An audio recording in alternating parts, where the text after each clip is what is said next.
this thing, trans women are women. Even if I did believe that, I don't know why it would cause me such consternation that somebody else doesn't believe that.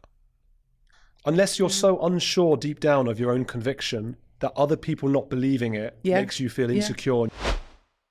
Okay, hold on a second. I've got this one. Imagine you're on a bus, right? Having a nice time. But then someone on the bus starts going, "You know what? I don't think people should be allowed to wear glasses. You shouldn't be able to mess with the vision you had at birth, good or bad. Besides, I heard people who wear glasses are more likely to commit crimes.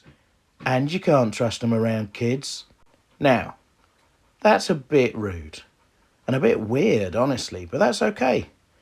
You don't need to start a row about it. Let him believe what he wants. You can get off the bus at your stop and get on with the rest of your life. But what if it's not just a bloke on a bus? What if it's an influential billionaire? And some prominent journalists? And even some people in the government? And what if it's quite a lot of otherwise normal people on online forums and social media? What if the Prime Minister takes the time at his party's conference to make snarky remarks at glasses wearers' expense, while the audience claps and cheers? What if a cabinet minister commissioned a biased scientist to basically misrepresent information and present a report that supported a predetermined anti-glasses agenda? And yes, I realise that by making the analogy about glasses, I've inadvertently painted some of the characters in it as glasses-wearing hypocrites, but try not to get distracted by that sort of nagging pedantry. Anyway, the scientist writes this dubious report that excludes any studies that found anything positive about glasses, and what then?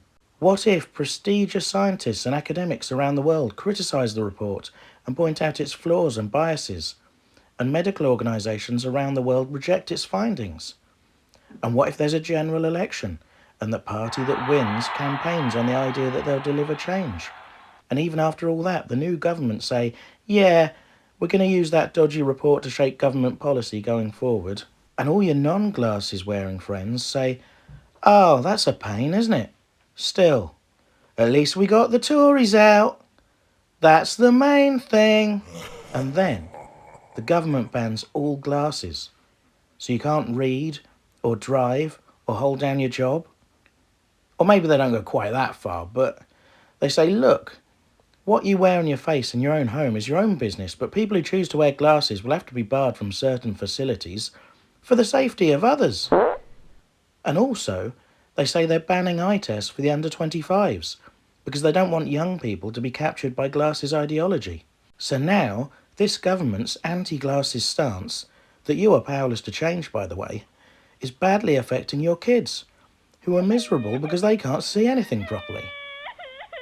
And even then, there are people holding anti-glasses rallies because they don't feel the new laws go far enough. There are people who think teachers shouldn't be allowed to teach kids that some people are born with poor vision, or that some kids might have a mummy or a daddy with bad eyesight, and that's okay. And there are protests outside local libraries if a member of staff with glasses is allowed to preside over story time with the kids. And some of the stuff you're reading online is so vitriolic you begin to worry about yourself or someone you love getting attacked or harassed in the street.